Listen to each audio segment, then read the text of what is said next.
I'm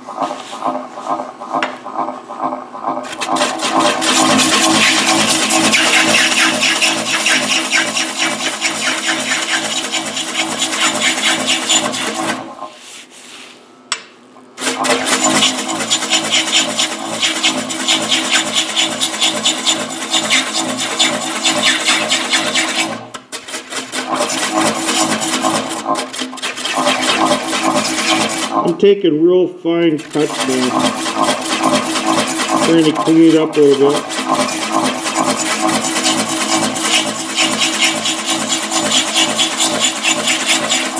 You see, I've really lowered my tool, and it does more of a shearing cut.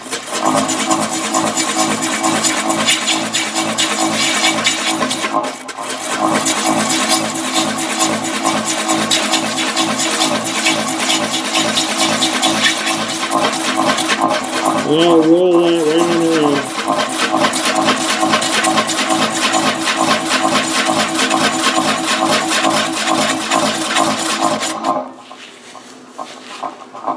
Yeah, bring that up a little bit more.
Okay, I just noticed something. There are some checks that I never noticed before when I was gluing the wood up. Here's one. Let me see if I can find my finger. There it is. And there's one there. There's another one. There's another one. And what we can do with that is we can use some epoxy. Sorry about the wiggling here. Like I say, this is new to me, and so you got to bear with me. And the reason I pulled it out like this was, hang on a second. Whoop, wrong way. Because I wanted to show you the edge that we're doing here. So we're bringing this up to a nice curve, and we want a little bit of a lip. But on the very edge, you can see it's still flat here. We're going to come down from the other side, and then when we get it, turn it around, and we'll still be able to make our shape that we're looking for. But this part is pretty much done. We're going to sand that out. I'm not going to waste your time with that, and we'll get the chuck on and show you how that's done. Okay, we have scraped the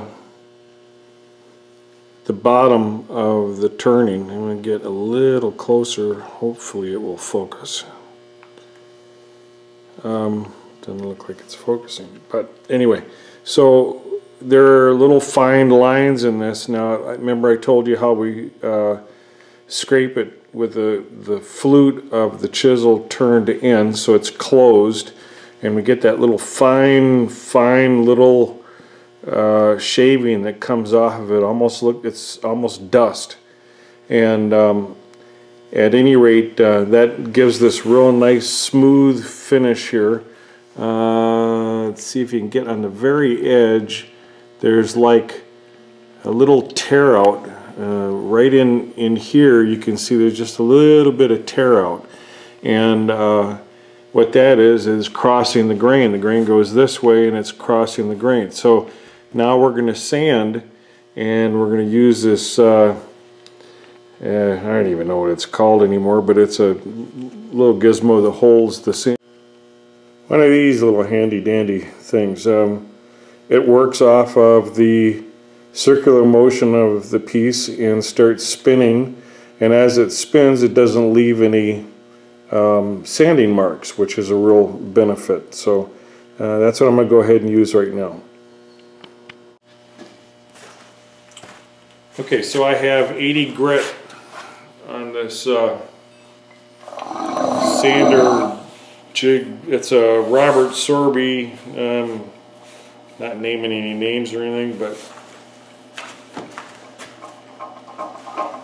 get my dust mask on here.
So that gives a real nice, yeah.